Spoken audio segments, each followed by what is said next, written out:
traditional heterosexual household. I'm not Ward Cleaver, Leave It to Beaver, Phil Dunphy, Modern Family, or Howard Cunningham, Happy Days. I'm not even Mike Brady, The Brady Bunch. I'm a single dad sharing half-time custody of my sons. Apparently, a lot of people think I live in some sort of velvet-upholstered Playboy bachelor pad where lounge music blasts from audiophile loudspeakers and children have no boundaries. As I traveled the United States promoting a parenting book, I discovered that many folks immediately jump to the conclusion that I can't possibly know what's in my own children's best interest because I'm divorced.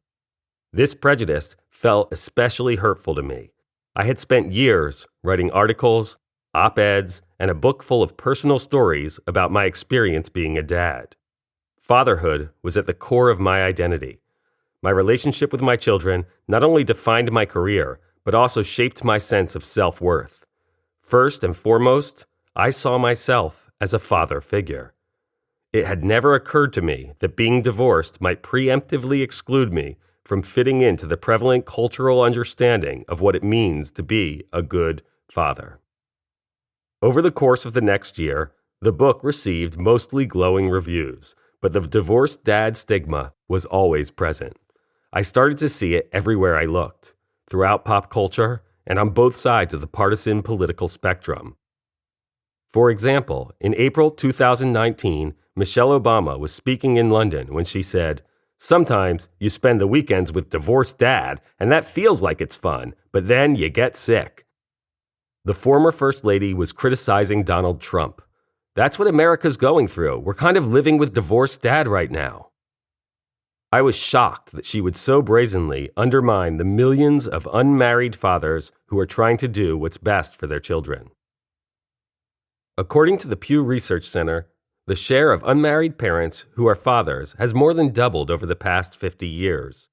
Now, 29% of all unmarried parents who reside with their children are fathers, compared with just 12% in 1968. And research about how the gender of solo parents impacts children remains inconclusive, maybe because it's too difficult to establish comprehensive criteria. For example, when it comes to academic performance, children of solo fathers tend to get better grades and have higher high school graduation rates, while solo moms tend to adhere to more so-called traditional routines, such as family dinner. One set of outcomes is not necessarily better than the other.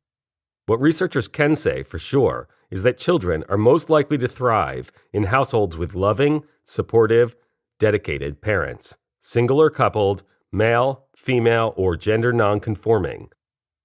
There's no evidence to suggest that dysfunctional female-headed households are better than dysfunctional male-headed households, nor that gender identity or marital status has any correlation with dysfunction. Nevertheless, stigmas persist because Americans take their family values so seriously. According to historian Stephanie Kuntz, Teddy Roosevelt was the first president who warned American citizens that the nation's future rested on the right kind of home life. Almost a century later, Ronald Reagan added his voice to a slew of others, saying that strong families are the foundation of society. But what is the right kind of home life? What is a strong family? It's not clear. As I'll explain in this book, the nuclear family, as we've come to imagine it, with certain gendered expectations for mothers and fathers, is neither essential nor traditional. It's just a product of the industrial age.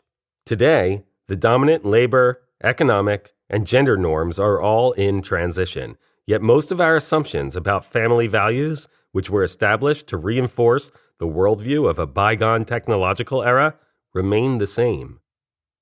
We've been stubborn about updating our understanding of family life, even though we all know that it's unrealistic to expect that so much about our world could change without completely disrupting everything else.